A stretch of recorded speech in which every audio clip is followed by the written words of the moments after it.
Ramadan is a time when we're supposed to look into ourselves, a time to contemplate, a time to reflect on. Unfortunately, it turns into a time of eating. It's something that's really associated with food because you're abstaining from food, to the point where, to many people, they actually gain weight in Ramadan.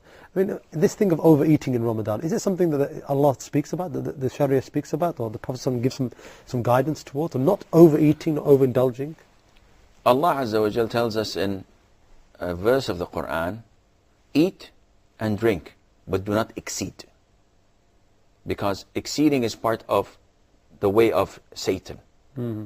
So, eat and drink as you wish, but know your limits. The Prophet ﷺ said in an authentic hadith, it is sufficient for a person to eat 3 or 4 bites. That would make his back straight. He's not hungry, so he walks straight and tall.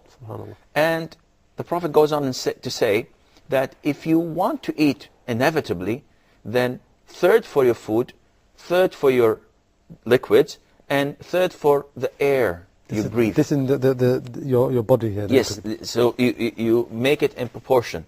Thirds. Into 3/3. Mashallah. Unfortunately, nowadays, people say, well, I'm going to save the last 2/3 of liquids and air. I'm just going to fill it up all with food.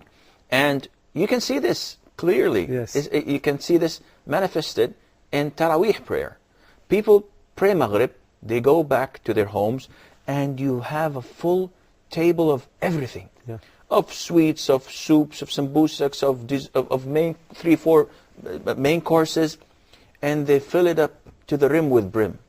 And when they go to Taraweeh, they can barely walk, like Humpty Dumpty. And when they stand in the row for prayer, their knees hurts, their back hurts. When the Imam, bows for a little bit, more than 10 seconds, they feel like throwing up. So they pray 2 rakahs and then just go home and sleep.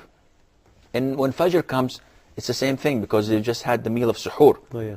And Asr and Dhuhr, they're sleeping because they've spent the whole night, they were awake the whole night. So all of this is un-Islamic.